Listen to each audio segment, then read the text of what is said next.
Pertemuan pertama adalah manajemen proyek. 3 fungsi pokok manajemen. Ini adalah 3 pokok fungsi pokok manajemen.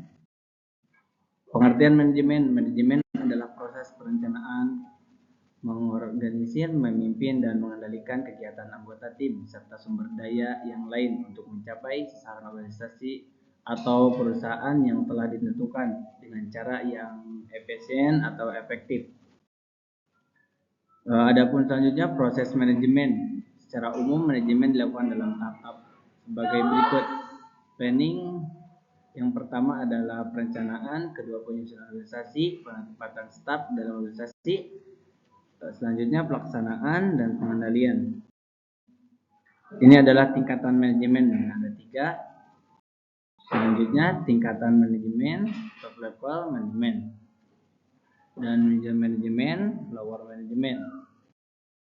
Sumber daya yang diperlukan dalam suatu manajemen. Ini adalah 5 hal sumber daya yang diperlukan. Selanjutnya ini adalah bentuk pola manajemen. Selanjutnya proyek. Poin pertama adalah rangkaian kegiatan yang mempunyai dimensi waktu, dimensi fisik, dan dimensi biaya guna mewujudkan gagasan serta mendapatkan tujuan tertentu. Poin kedua sebagai suatu sistem. Poin ketiga proyek dalam usaha yang kompleks. Yang keempat, dengan demikian proyek adalah satu proses untuk menghasilkan produk. Apa sih proyek itu? Proyek adalah suatu organisasi UTK, suatu tugas yang spesifik dan dibatasi oleh waktu, sasaran, dan biaya. Selanjutnya, 7 ciri umum proyek. Yang pertama, kejelasan tujuan, sasaran, harapan, dan strategi. Kedua, kejelasan rencana kerja. 3, kejelasan peran. 4, kejelasan mekanisme. 5, kejelasan mekanisme sistem evaluasi kerja. 6, sistem kerja yang bersifat dinamis. 7, kejelasan mengenai tata cara. Selanjutnya, proyek.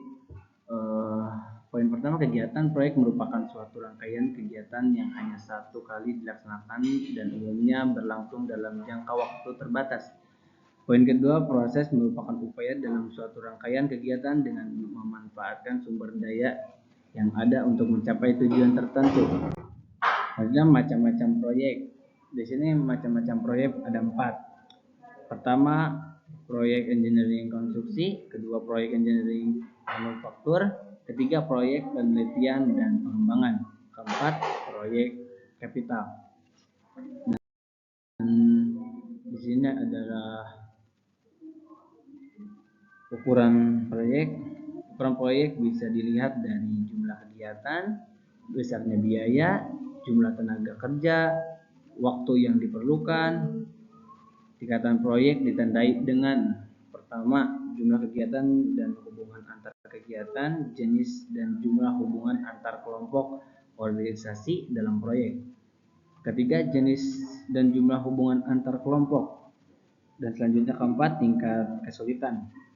Contoh pembangunan kompleks perumahan dengan modal rumah baru. Di sini ada 3 kendala dalam menentukan proyek. Pertama, anggaran proyek. 2, jadwal pelaksanaan. 3, mutu produk. Di sini ada 3 faktor pembatas. Project management.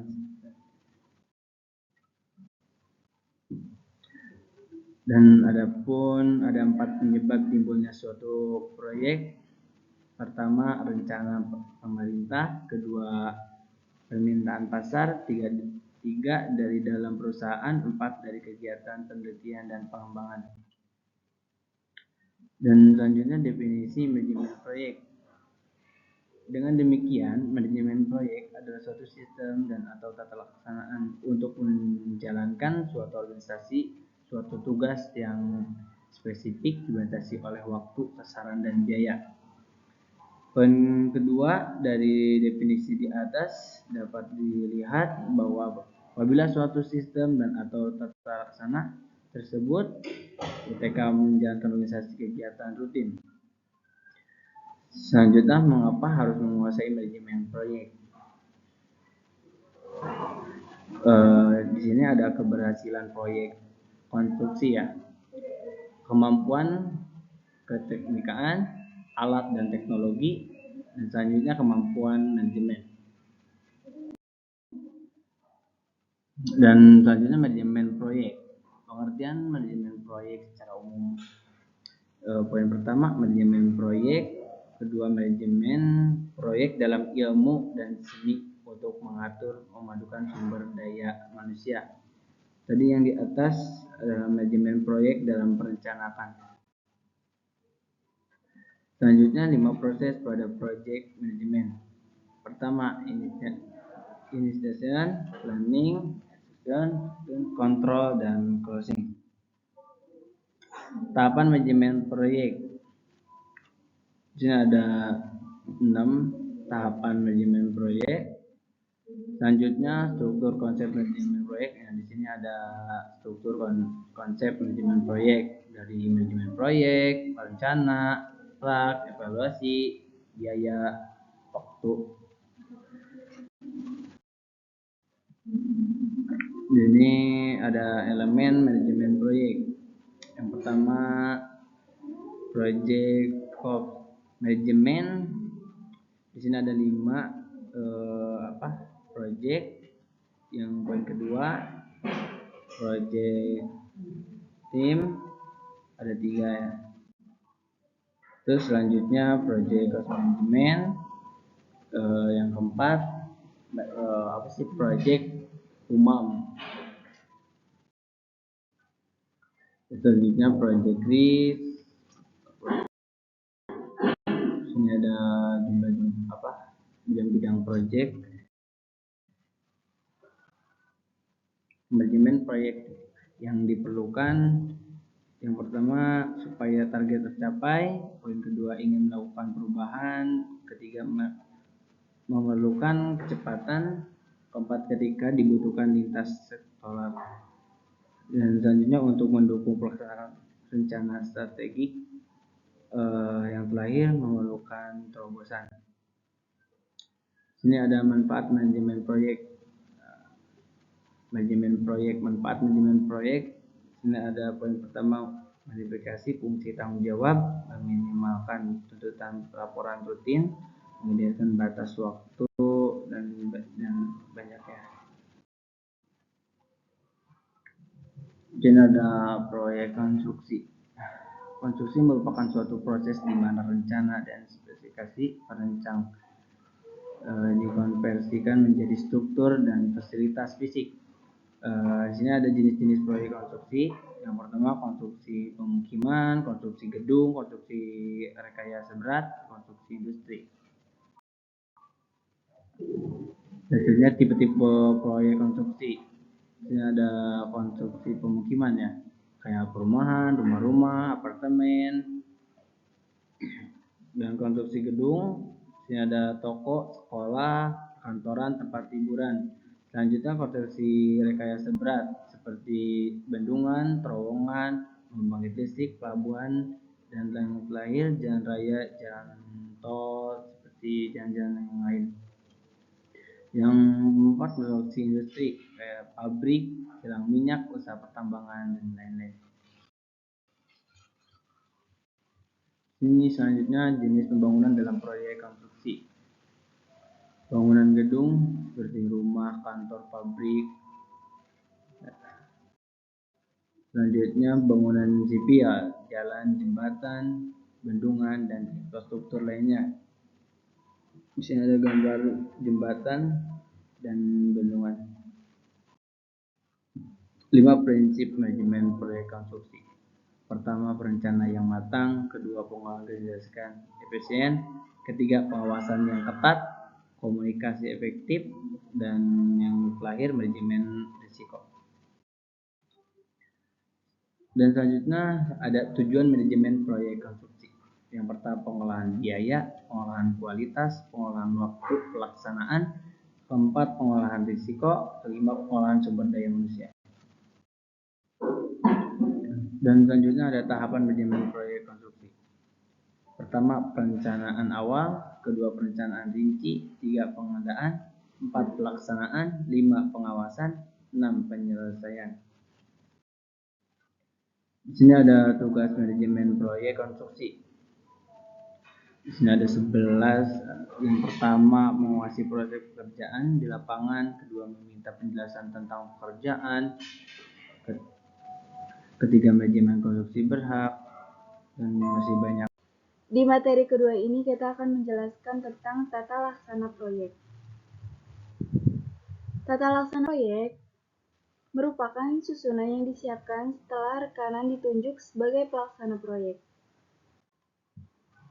Tata laksana proyek adalah kegiatan-kegiatan yang harus dilakukan secara berurutan untuk menyelesaikan suatu proyek. Tahapan-tahapan dalam manajemen proyek yaitu 1. Project Initiation Phase atau tahap inisiasi proyek. Kedua ada Project Planning Phase atau tahapan perencanaan proyek. Yang ketiga ada Project Execution Phase atau tahap pelaksanaan proyek. Dan yang terakhir ada Monitoring and Controlling Phase, yaitu tahap pemantauan dan pengendalian proyek. Monitoring proyek merupakan langkah untuk menentukan pengendalian proyek. Dengan melakukan monitoring jadwal dan biaya, kita dapat mengetahui seberapa besar penyimpangan biaya dan seberapa lama jangka waktu yang dibutuhkan untuk menyelesaikan proyek. Pelaksanaan proyek konstruksi yaitu memiliki tahapan, yaitu tahapan proyek konstruksi.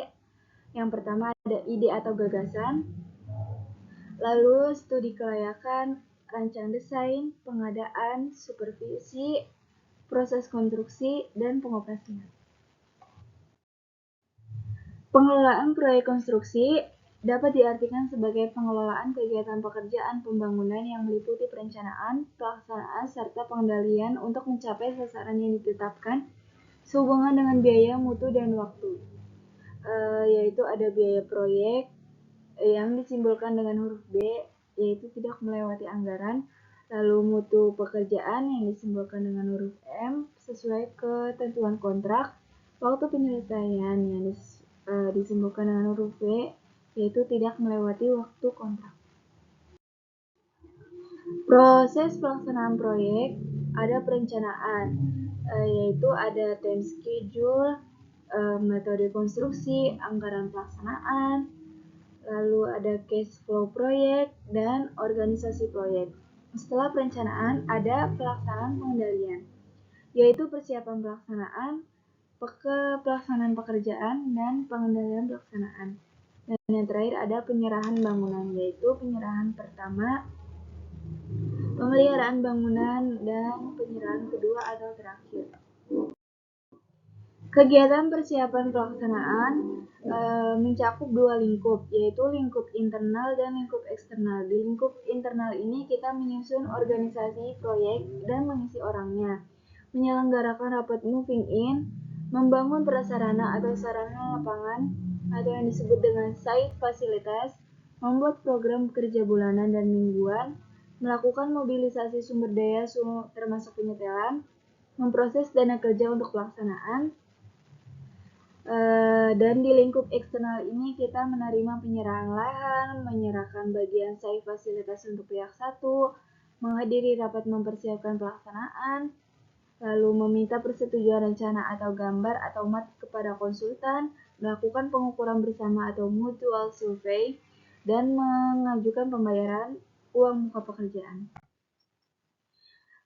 Dan juga ada penyerahan lokasi kerja, yaitu 1.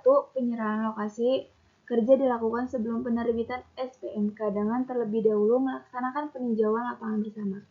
Yang kedua ada peninjauan lapangan bersama bertujuan untuk memastikan kesiapan lokasi kerja yang akan diserah terimakan, serta untuk melakukan inventarisasi seluruh bangunan yang ada serta seluruh aset milik pengguna jasa. Ketiga ada PPK, wajib menyerahkan lokasi kerja sesuai dengan kebutuhan penyedia jasa pekerjaan konstruksi yang tercantum dalam rencana kerja yang telah disepakati dalam rapat persiapan penandatanganan kontrak. Dan keempat ada Hasil peninjauan penyerahan dituangkan dalam berita acara penyerahan lokasi kerja. Lalu ada surat perintah mulai kerja atau SPMK. Penerbitan SPMK dilakukan paling lambat 14 hari sejak tanggal penandatanganan kontrak atau 14 hari kerja sejak penyerahan lokasi kerja pertama kali. Yang kedua, dalam SPMK dicantumkan tanggal mulai kerja. Ketiga, penetapan tanggal mulai kerja setelah serah terima lapangan dilaksanakan atau paling cepat dilaksanakan bersamaan dengan tanggal SPMK. Rapat persiapan pelaksanaan kontrak. Rapat persiapan pelaksanaan kontrak merupakan rapat awal antara PPK, pengendali pekerjaan, pengawas pekerjaan, penyedia jasa pekerjaan konstruksi, tim perencana, serta pihak terkait. Rapat persiapan pelaksanaan kontrak atau pre-construction meeting harus sudah dimulai maksimal 7 hari setelah terbitnya SPMK dan sebelum dimulainya pelaksanaan pekerjaan. Dan di agenda rapat persiapan kita melakukan struktur organisasi proyek, pendelegasian kewenangan, alur komunikasi dan persetujuan, mekanisme pengawasan, jadwal pelaksanaan, mobilisasi, metode pelaksanaan, pembahasan rencana mutu pekerjaan, konstruksi atau RPMK, pembahasan pelaksanaan rencana keselamatan konstruksi atau RKK, rencana pemeriksaan lapangan bersama, informasi yang dibutuhkan, dukungan fasilitas, dan lain-lain. Pembayaran uang muka. Penyedia jasa konstruksi dapat mengajukan permohonan pengendalian uang muka secara tertulis kepada PPK disertai dengan rencana pembangunan uang muka apabila ditentukan dalam dokumen kontrak. Uang muka digunakan untuk membiayai mobilisasi peralatan, personil, pembayaran uang tanda jadi kepada pemasok bahan atau material, dan persiapan teknis. Besaran uang muka ditentukan dalam syarat-syarat khusus kontrak dan dibayar setelah penyedia jasa pekerjaan konstruksi menyerahkan jaminan uang senilai uang muka yang diterima. Mobilisasi paling lambat harus sudah dimulai dilaksanakan 30 hari kalender sejak diterbitkan SPMK, atau terutama untuk sumber daya material alat tenaga kerja yang akan digunakan untuk memulai pekerjaan. Untuk mobilisasi sumber daya yang berhubungan dengan pelaksanaan untuk tiap-tiap pekerjaan dapat dilakukan sesuai dengan kebutuhan dan rencana kerja, yaitu meliputi mobilisasi peralatan, mobilisasi personil inti dan pendukung, mempersiapkan fasilitas seperti kantor, rumah, barak, laboratorium, bengkel, gudang, dan sebagainya, dengan keterlambatan mobilisasi sebagaimana tertuang dalam kontrak. Pekerjaan mobilisasi bertujuan untuk mengadakan atau mendatangkan peralatan, personil, perlengkapan untuk melaksanakan semua item pekerjaan di lapangan. Peralatannya yaitu seperti ekskavator, generator set, water tanker, dump truck, water tanker, concrete mixer, stamper, dan peralatan lainnya apabila dibutuhkan. Dan ini adalah contoh-contoh gambar, yaitu alat ekskavator, dump truck, generator set, stamper, dan lainnya. Sebelum pekerjaan dimulai, terlebih dahulu dilakukan pembersihan lokasi dari sampah, rumput, dan berbagai hal lain yang dapat mengganggu pelaksanaan pekerjaan. Pembersihan dilakukan dengan menggunakan bantuan alat berat ekskavator. Ini ya alat ekskavatornya. Setelah pekerjaan pembersihan lapangan selesai dilakukan, barulah dilakukan pengukuran lokasi. Hal ini bertujuan untuk menentukan letak bangunan, elevasi, dan titik ikat atau benchmark. Dalam pengukuran dilakukan alat teodolit dan rambu ukur. Pengukuran ini dilakukan oleh seorang surveyor. Titik-titik yang menjadi acuan ditandai dengan patok. Di gambar ini adalah pengukuran lokasi dengan alat teodolit. Pekerjaan pemasangan blow paint terbuat dari papan yang bagian atasnya dipakukan pada patok kayu persegi 5 atau 7 cm yang tertanam dalam tanah cukup kuat. Untuk menentukan ketinggian papan bowplank secara rata bagian atasnya dari papan bowplank harus di waterpass. Sedangkan untuk mengukur titik as ke as antar ruangan digunakan meteran. Setiap titik pengukuran ditandai dan ditulis ukuran pada papan bowplank agar mudah dicek kembali. Pemasangan papan bowplank dilaksanakan pada jarak 1,5 sampai 2 meter dari as sekeliling bangunan. Ini adalah gambar contoh pekerjaan bowplank. Di sini ada profil, ini bowplanknya ya. Di sini titik bowplanknya. Lalu dalam pelaksanaan proyek pembangunan gedung direksi KIT yang dibuat terdiri dari kantor, ruang rapat, gudang, barak pekerja, rumah genset, serta toilet. Ruang ini digunakan sebagai kantor sementara kontraktor dan dipakai sewaktu-waktu perlu dilakukannya rapat kerja. Barak kerja dibuat untuk tempat tinggal sementara tenaga kerja secara proyek berlangsung. Lalu pembuatan jalan kerja proyek, pekerjaan ini dilakukan untuk mempermudah aksesibilitas kendaraan yang masuk ke dalam lokasi proyek sehingga pengangkutan material dapat berjalan lancar. Jalanan tersebut terbuat dari material timbunan tanah yang dipadatkan. Jika cuaca panas dan permukaan jalan kering, maka dapat dilakukan penyiraman. Selain itu, di pinggir jalan dan pintu masuk menuju lokasi proyek dipasang spanduk, yaitu memberikan aturan bahwa setiap orang yang berada di dalam lokasi proyek harus selalu memakai alat pelindung diri dan senantiasa mematuhi peraturan K3 yang ada di lokasi. Kegiatan pelaksanaan konstruksi dalam lingkup internal yaitu menyiapkan show drawing, mendatangkan sumber daya, menempatkan sesuai dengan program, mengimplementasi metode konstruksi atau kerja, mengadakan dana kerja, melakukan pengawasan koordinasi, melakukan pengendalian aspek BMW, lalu melakukan pemeriksaan atau pengetesan atas material hasil pelaksanaan. Lalu dalam lingkup eksternal ini yaitu mengajukan program pelaksanaan untuk disetujui konsultan, mengajukan contoh material untuk disetujui konsultan, memproses izin pelaksanaan kerja dari konsultan, memproses pengakuan atas kualitas atau kuantitas hasil pelaksanaan dari konsultan, mengajukan pembayaran atas prestasi pekerjaan kepada pihak ke-1, melakukan pembahasan dan koordinasi dengan konsultan, lalu membuat laporan kepada konsultan atau wakil pihak 1. Kegiatan pengendalian proyek meliputi 2 hal, yaitu pengendalian yang menyatu dengan kegiatan pelaksanaan, dan kedua, pengendalian yang mendasarkan kepada hasil pelaksanaan. Dan juga pengendalian meliputi 2 sisi waktu, yaitu berdasarkan waktu kontrak terpakai sampai saat ini, lalu berdasarkan sisa waktu kontrak. Pengendalian biaya.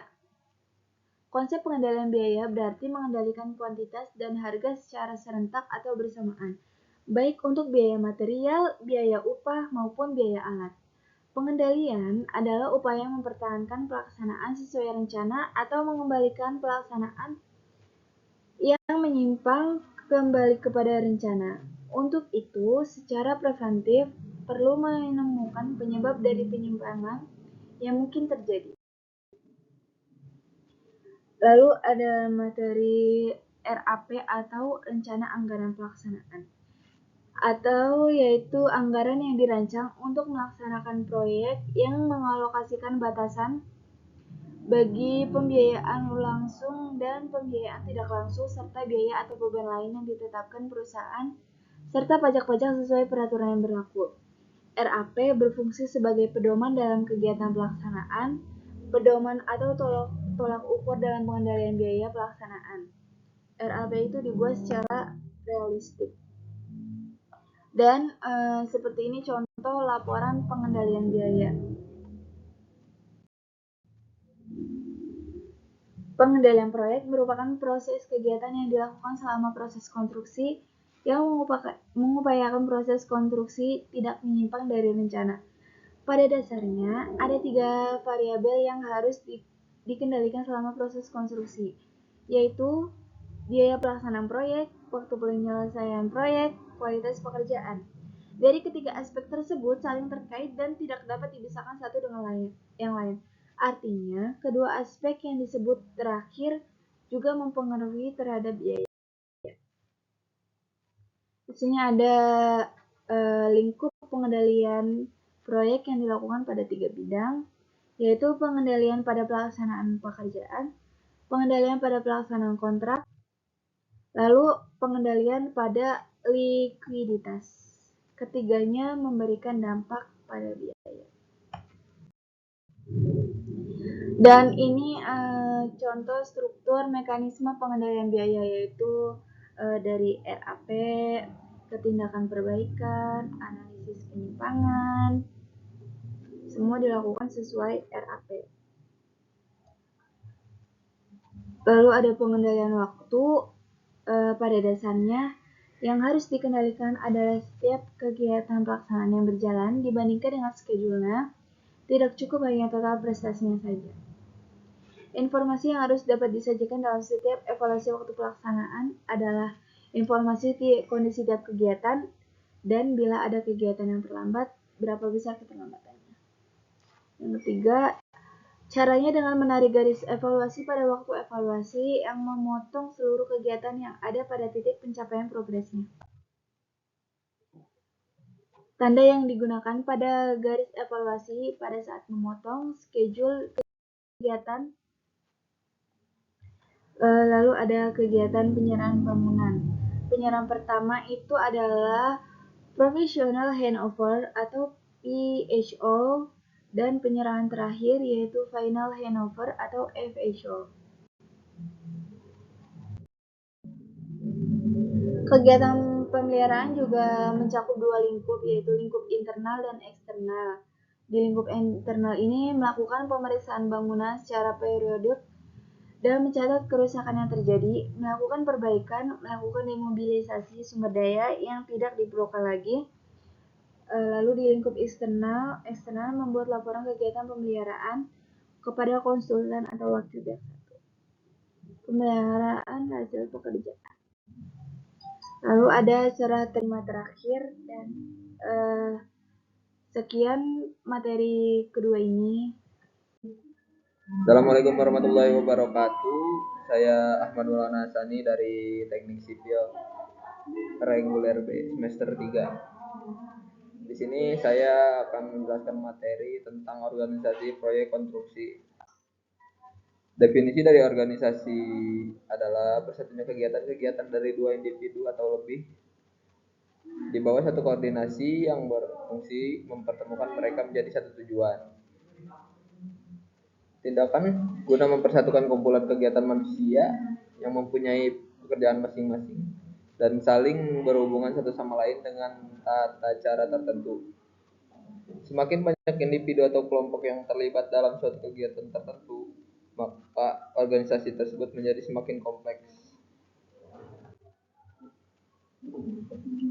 Selanjutnya ada organisasi proyek. Pengertian dari organisasi adalah kelompok orang yang harus mengkoordinasikan aktivitasnya untuk memenuhi tujuan organisasi.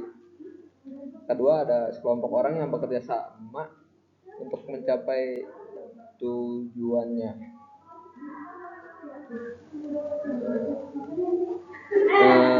Menurut spesifikasinya yang sesuai dengan waktu yang ditetapkan, batas biaya yang ditetapkan, standar kualitas yang ditentukan, dan laba yang disetujui oleh perusahaan. Fungsi dari koordinasi yaitu adalah ini bisa ada anjingnya sih. Selanjutnya ada fungsi koordinasi. Fungsi koordinasi memerlukan satu, komunikasi yang kuat, yang kedua pengertian hubungan-hubungan yang jelas, dan yang ketiga saling ketergantungan di antara orang-orang.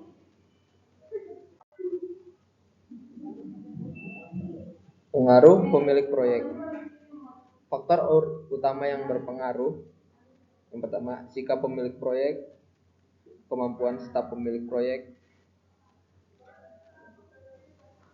Sikap pemilik proyek yaitu ingin terlibat dalam setiap keputusan, lalu hanya ingin tahu biaya proyek, yaitu waktu mulai proyek, waktu akhir proyek, dan kualitas proyek. Staf pemilik proyek yaitu banyak dan berkemampuan baik proyek dengan beberapa kontak. Selanjutnya ada pengaruh lingkungan proyek. Pengaruh lingkungan proyek yaitu kumpulan elemen di luar proyek yang perlu diperhatikan, antara lain yang pertama ada tradisi, hukum, kondisi ekonomi, kebijaksanaan pembangunan, lembaga-lembaga keuangan, dan lain-lain. Pola hubungan tradisional yaitu ada pemilik, perancang teknik, pengawas, kontraktor utama, dan subkontraktor.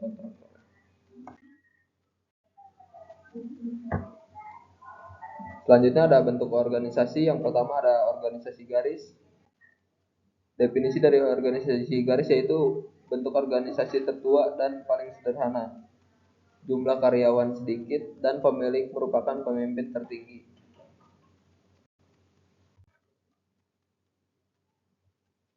Keunggulan dari organisasi garis yaitu bentuk organisasi yang sederhana, mudah dipahami dan dilaksanakan.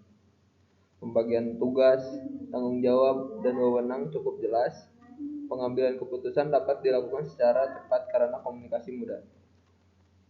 Untuk kekurangannya yaitu bentuk organisasi tidak fleksibel, kemungkinan pemimpin bertindak otokratis cukup besar, ketergantungan pada seseorang cukup besar. Jika salah satu hilang akan terjadi kekacauan. Yang kedua ada organisasi garis dan staf. Definisi dari organisasi garis dan staf adalah terdapat dua kelompok orang yang berpengaruh dalam menjalankan organisasi, yaitu orang yang menjalankan tugas pokok untuk pencapaian tujuan dan orang yang menjalankan tugas berdasarkan keahlian yang dimiliki, berfungsi memberikan saran kepada unit operasional.